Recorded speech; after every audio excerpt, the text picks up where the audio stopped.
Hari ini, mari kita ambil masa untuk mempelajari firman Tuhan dengan khutbah bertajuk, Selepas Hari Itu. Sebaik sahaja kita dilahirkan di bumi ini, kita ditakdirkan akan meninggalkan dunia ini. Jika begitu, selepas kita pergi, apakah yang akan berlaku selepas hari itu? Tuhan berkata, bahwa semua perbuatan kita semasa kita hidup dan aktif akan menentukan kehidupan kita selepas hari itu.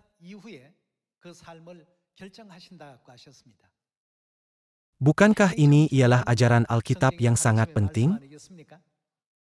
Jadi, kita tidak boleh menjalani kehidupan hari ini secara sia-sia dan aco tak aco tanpa nilai. Ini karena bagi semua orang pasti ada apa pada akhirnya? Semua orang ada hari itu. Sama ada mereka adalah kaya, miskin, berkuasa atau orang biasa. Hari apabila nasib tiap-tiap individu ditentukan pasti akan tiba, bukan? Jadi, apakah yang terjadi pada orang zalim, orang yang dianiaya, selebriti yang terkenal dan orang biasa?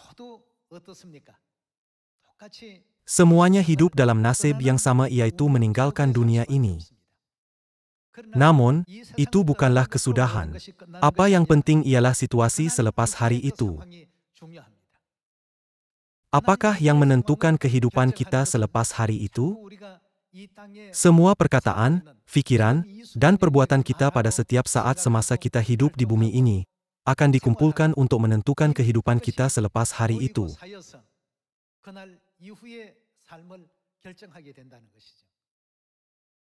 Inilah ajaran Alkitab. Jadi, janganlah kita membazirkan hidup kita pada hari ini untuk sesuatu yang sia-sia. Mari kita lihat buku Ibrani bab 9 ayat 27. Bab 9 ayat 27. Manusia ditetapkan untuk mati hanya satu kali saja, dan sesudah itu apakah yang berlaku selepas hari itu? Dihakimi. Dalam versi BIS, ia tertulis sebagai diadili. Dihakimi dan diadili bermaksud yang sama, tapi mari kita tukarkannya kepada pengadilan dan berfikir. Ada orang akan pergi ke neraka dan ada orang akan pergi ke surga. Ada orang akan kekal menderita di lautan api yang menyala-nyala, serta ada orang akan kekal menikmati kehidupan kekal dan kebahagiaan. Semuanya akan ditentukan selepas hari itu. Semua perkataan, pikiran, dan perbuatan kita pada setiap saat akan dikumpulkan. Dan apakah yang akan Tuhan lakukan menurut buku Wahyu? Dia akan membalaskan, bukan? Mengenai apa yang akan berlaku selepas hari itu, pertama sekali mari kita lihat ajaran Yesus pada 2000 tahun dahulu, dan bertanya kepada diri sendiri, mulai hari ini, apakah jenis kehidupan yang harus kita sediakan? Kita semua harus bersedia untuk masa selepas hari itu. Mari kita lihat buku Matius bab 7.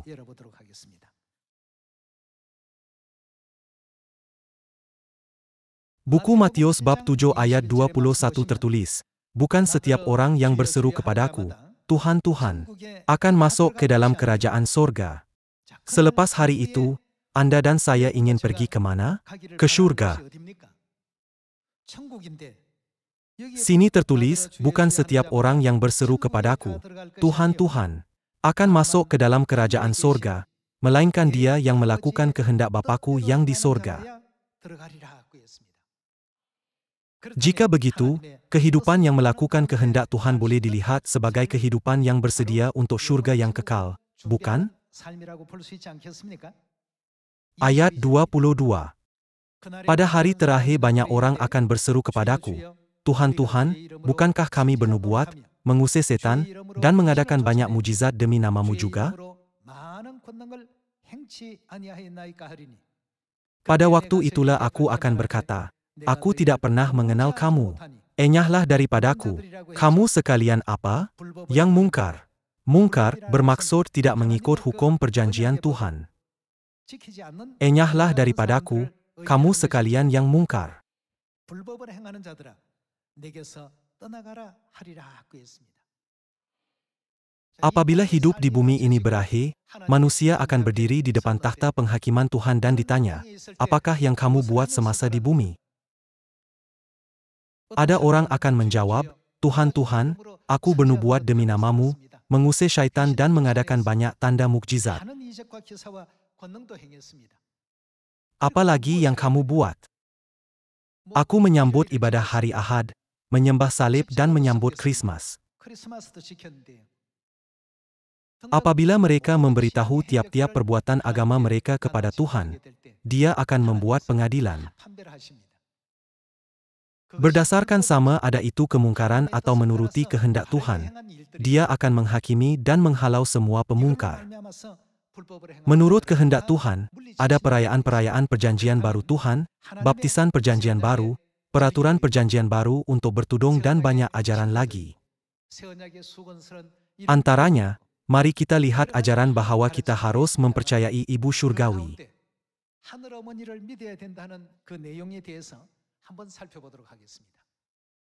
Kini, ada banyak gereja di sekeliling kita seperti pasir di tepi laut. Jika kita melihat seluruh kampung global, ada banyak orang berkata bahwa mereka mempercayai Tuhan. Namun, siapakah yang harus kita percayai pada akhir zaman Roh Kudus? Dari buku Kejadian sampai buku Wahyu, semua 66 buah buku Alkitab, Tuhan menjelaskan bahwa kita harus mempercayai Tuhan Ibu. Maksudnya kehendak Tuhan adalah kita bukan hanya mempercayai Tuhan Bapa, tetapi juga Tuhan Ibu.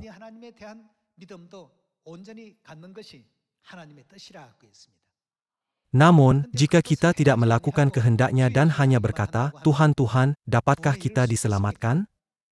Selepas hari itu, Tuhan akan menentukan sama ada kita akan pergi ke surga atau neraka, berdasarkan bagaimana kita mengamalkan iman semasa hidup di bumi ini. Orang yang berseru, Tuhan, Tuhan, pun tidak dapat memasuki surga. Apalagi orang yang tidak percaya kepada Tuhan. Jika begitu, bukankah kita semua harus berusaha untuk membimbing semua manusia ke keselamatan kekal di surga, dengan iman yang betul terhadap Tuhan Bapa dan Tuhan Ibu? Bukankah kita harus membimbing jiran-jiran kepada kebenaran dengan kasih?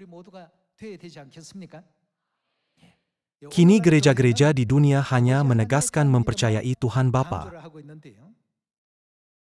Namun, Alkitab memberitahu kita bahwa kita dapat mencapai iman yang lengkap apabila kita bukan hanya mempercayai Tuhan Bapa, tetapi juga Tuhan Ibu. Mari kita lihat buku Galatia bab 4.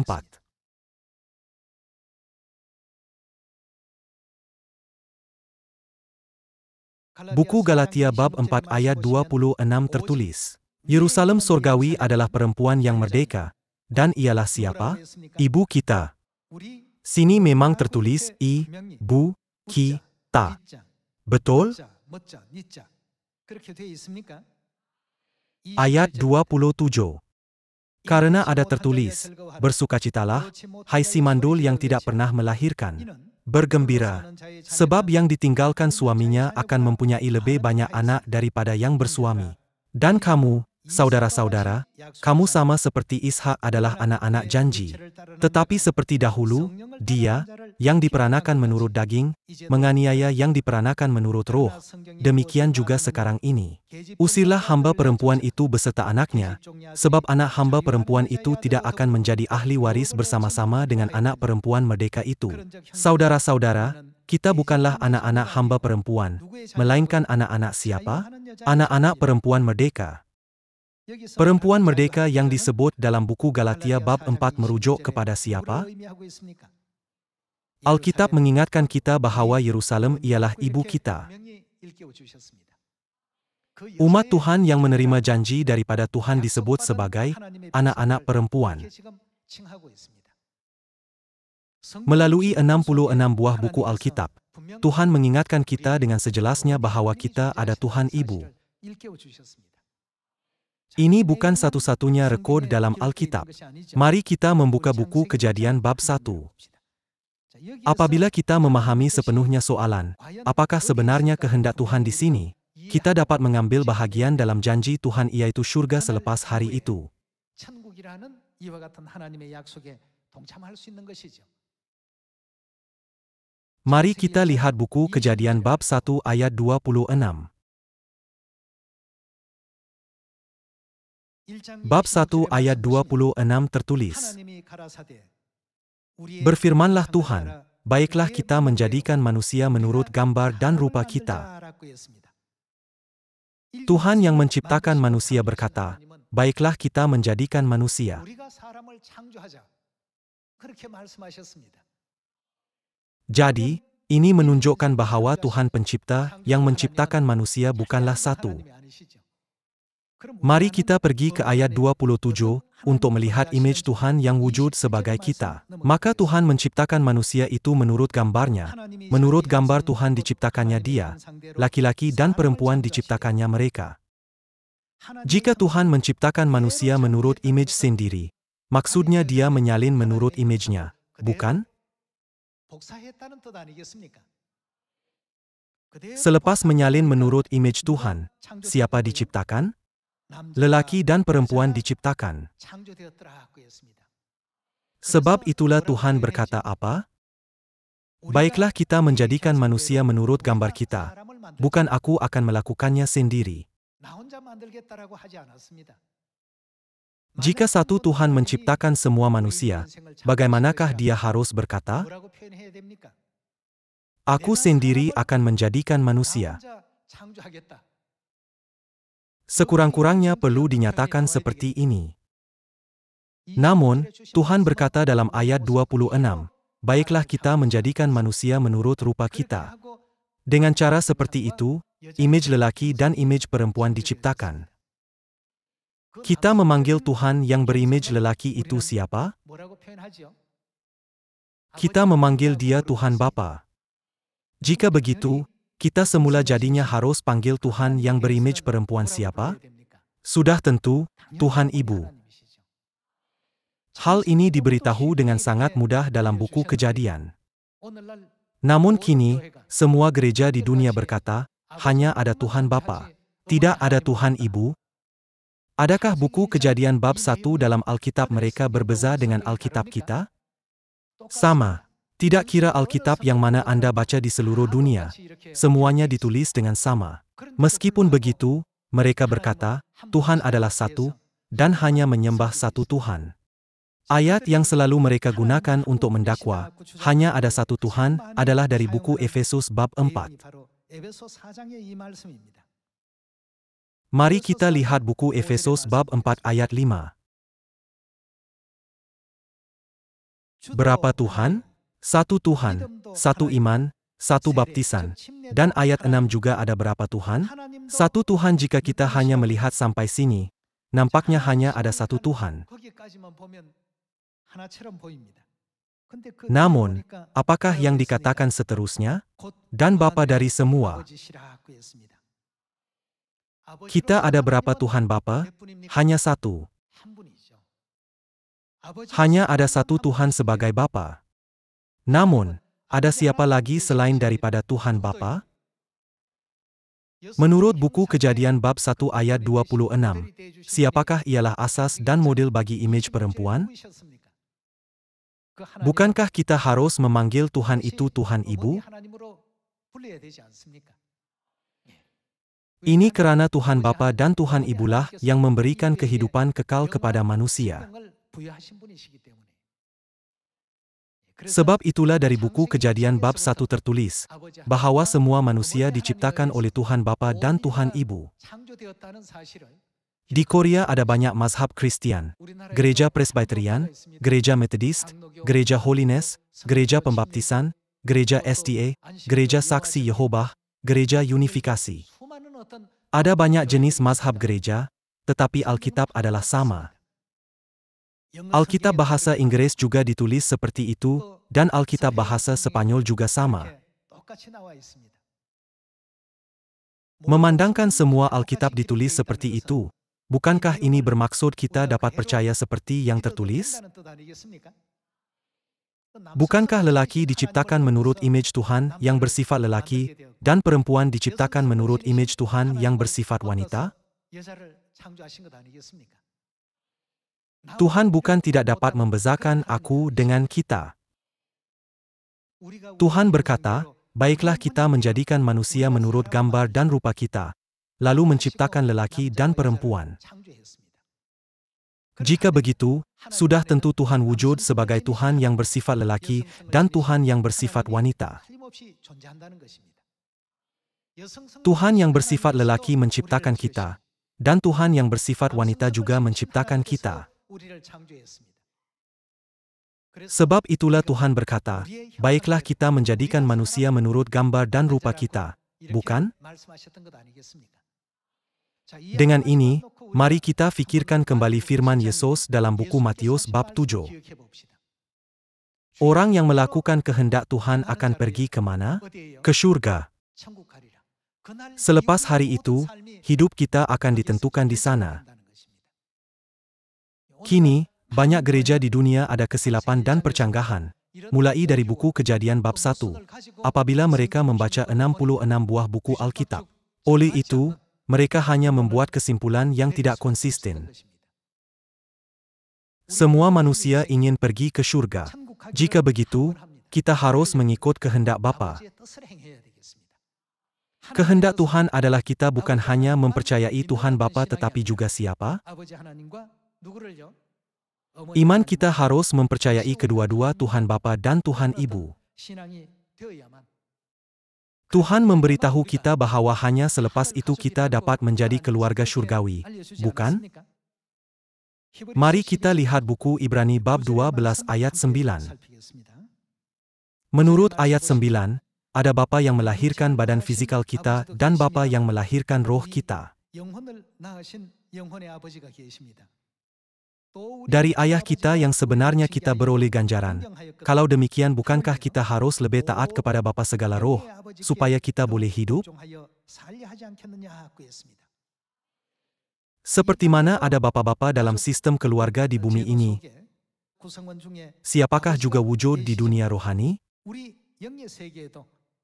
Bapa kita juga wujud. Sama seperti ada Bapa fisikal, ada juga Bapa rohani. Ada juga anak-anak di bumi ini, bukan? Jika begitu, harus ada anak-anak rohani di dunia rohani juga, bukan? Mari kita lihat buku 2 Korintus bab 6 ayat 17. Bab 6 ayat 17.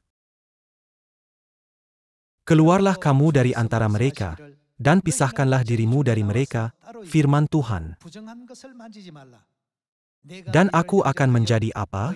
Bapamu, dan kamu akan menjadi apa? Anak-anakku laki-laki dan anak-anakku perempuan, demikianlah firman siapa? Firman Tuhan, yang Maha Kuasa.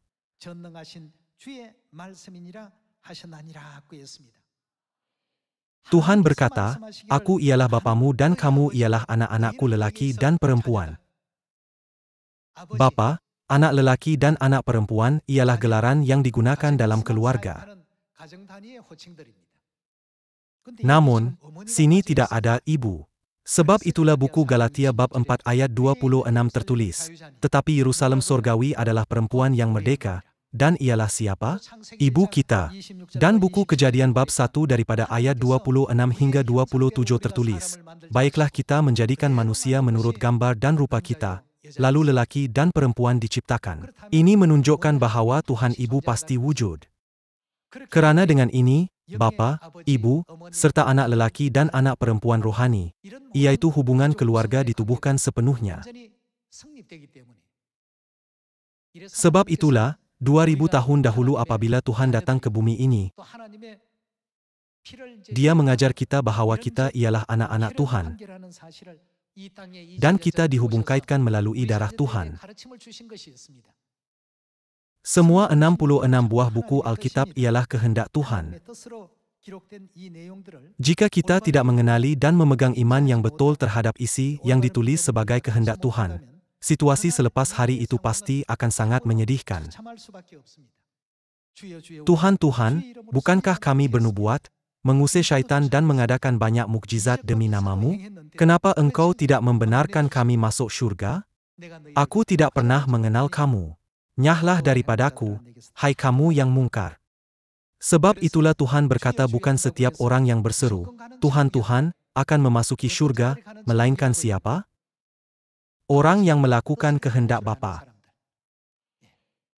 Jika begitu, adakah kehendak Tuhan adalah kita harus mempercayai Tuhan Ibu atau tidak? Perkataan Elohim telah digunakan sebanyak 2.500 kali dalam Perjanjian Lama, bukan? Perkataan Elohim boleh diterjemahkan sebagai Tuhan-Tuhan. Dalam bahasa Ibrani, ada kata nama tunggal Eloah. Jika begitu, mengapakah Tuhan dirujuk sebagai Elohim? Dalam bahasa Korea, kita menambah del hujung kata nama untuk menjadikannya bentuk jamak. Begitu juga dalam bahasa Ibrani. Akhiran im ditambahkan pada Eloah.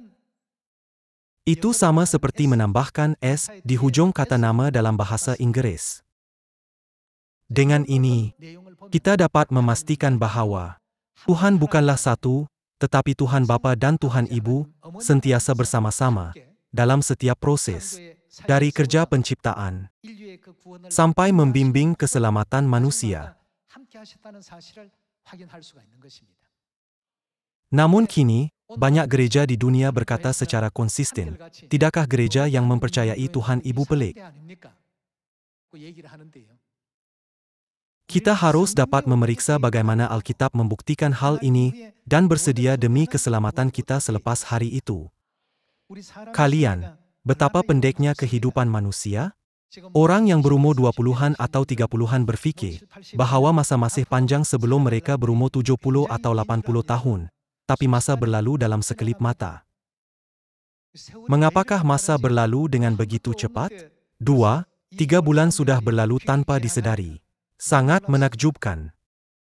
Sebab itulah apabila kita melihat semua ini, hidup kita memang tidak lama. Ia sangat pendek. Jadi, anekdot Thomas More meninggalkan kesan yang mendalam buat hati saya. Dia dipenjarakan kerana tidak mematuhi titah raja, yang permintaan bercanggah dengan kepercayaan agamanya.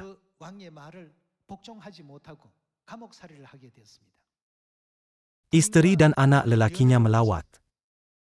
Isterinya berkata, sayang, tolonglah ikut kehendak raja. Tidak bolehkah awak buang sedikit kedegilanmu? More menjawab, awak ingat aku dapat hidup berapa tahun lagi? 20 tahun. Adakah aku perlu lepaskan kehidupan kekal untuk 20 tahun yang singkat itu? Katanya. Jadi, dia tidak tunduk kepada raja sampai akhir. Maksudnya dia tidak dapat meninggalkan imannya yang mengikuti jalan benar, yang diajar oleh Tuhan, semata-mata untuk teruskan hidup 20 tahun sahaja.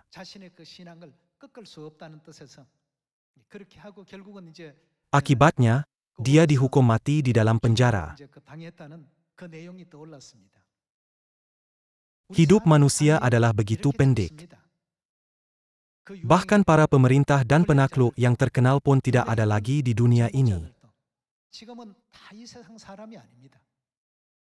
Napoleon dan Genghis Khan yang seolah-olah akan memerintah seluruh dunia pun sudah meninggal.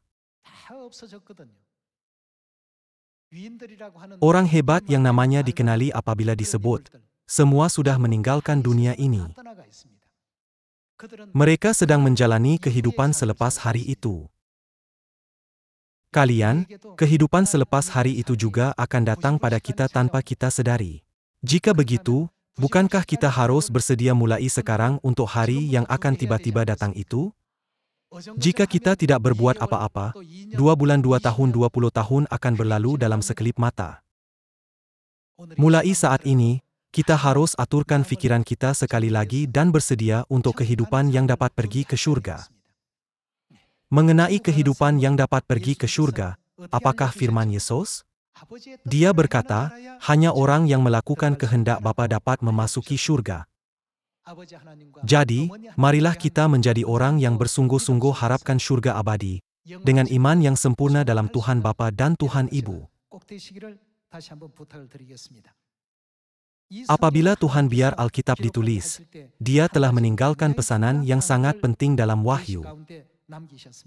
Mari kita lihat buku Wahyu bab 22. Bab 22 ayat 18. Aku bersaksi kepada setiap orang yang mendengar perkataan-perkataan nubuat dari kitab ini. Kitab ini bermaksud Alkitab. Aku bersaksi kepada setiap orang yang mendengar perkataan-perkataan nubuat dari Alkitab. Jika seorang menambahkan sesuatu kepada perkataan-perkataan ini, maka Tuhan akan menambahkan kepadanya malapetaka-malapetaka yang tertulis di dalam kitab ini. Dan jikalau seorang mengurangkan sesuatu dari perkataan-perkataan dari kitab nubuat ini, maka Tuhan akan mengambil bagiannya dari pohon kehidupan dan dari kota kudus, seperti yang tertulis di dalam kitab ini. Perkataan Alkitab tidak boleh ditukar atau diubah oleh manusia. Ada sebab ia tidak boleh diubah. Bukankah Tuhan dalam Alkitab disebut sebagai Raja di atas segala raja dan Tuan di atas segala tuan? 66 buah buku Alkitab ialah firman Tuhan. Jika firman Tuhan dikatakan sebagai firman Raja, dalam erti kata lain itulah titah. Walaupun pegawai tinggi, bukan orang biasa, bolehkah dia mengubah titah sewenang-wenangnya? Sama sekali tidak. Sebab itulah Alkitab menyedarkan kita, hanya orang yang melakukan kehendak Bapa dapat dijaminkan kehidupan di surga selepas hari itu. Dulu, Anda dan saya belajar dan fikir bahwa hanya ada satu Tuhan. Namun selepas menerima kebenaran, kita menyadari bahwa hanya apabila ada Tuhan Bapa dan Tuhan Ibu, barulah kita menjadi saudara-saudari. Juga, bukankah tertulis bahwa hubungan saudara-saudari ditubuhkan melalui kebenaran Paskah Perjanjian Baru? Mari kita lihat buku Matius bab 26 ayat 17. Bab 26 ayat 17. Datanglah murid-murid Yesus kepadanya dan berkata, "Di mana engkau kehendaki kami mempersiapkan perjamuan Paskah bagimu?" Jawab Yesus, "Pergilah ke kota. Pesan guru, waktuku hampir tiba. Di dalam rumahmulah aku mau merayakan apa? Paskah bersama-sama dengan murid-muridku." Lalu murid-muridnya melakukan seperti yang ditugaskan Yesus kepada mereka dan mempersiapkan Paskah. Paskah ialah kehendak siapa? Kehendak Tuhan. Sudah lama Paskah tidak disambut.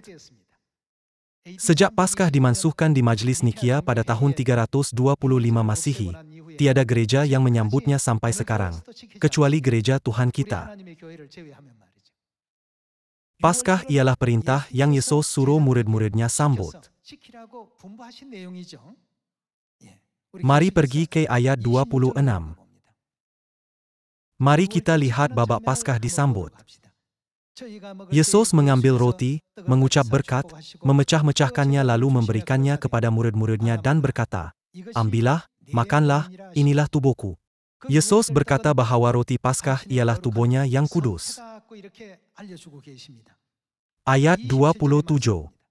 Sesudah itu ia mengambil cawan, dan berkata, "Minumlah dari cawan ini.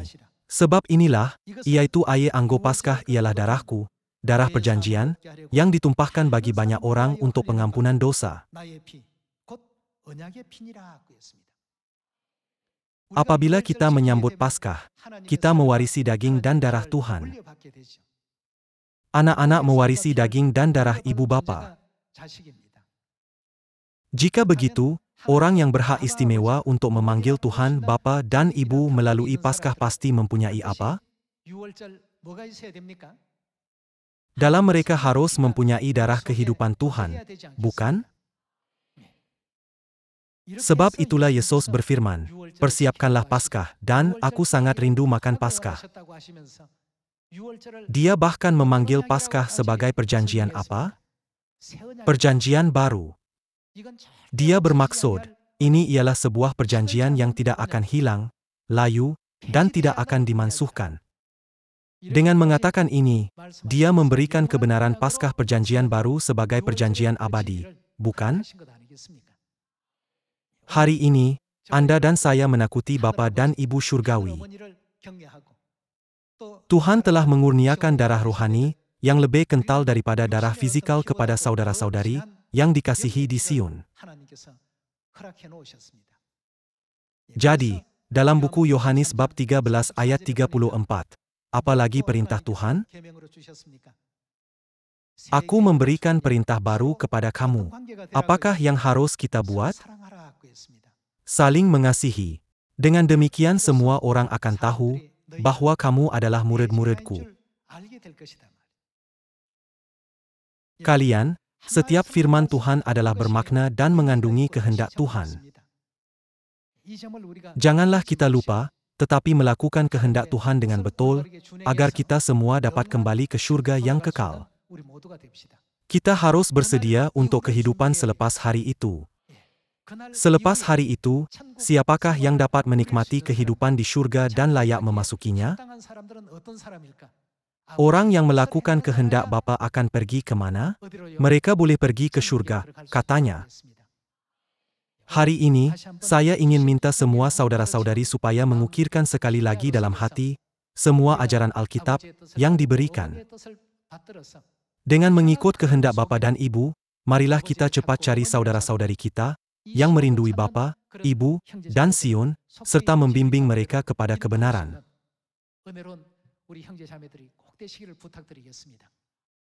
Dengan berharap agar setiap masa pada hari ini akan menjadi masa berkat, menimbulkan hasil pencapaian yang indah dalam perjalanan ke surga, saya tamatkan khutbah. Sekian, terima kasih.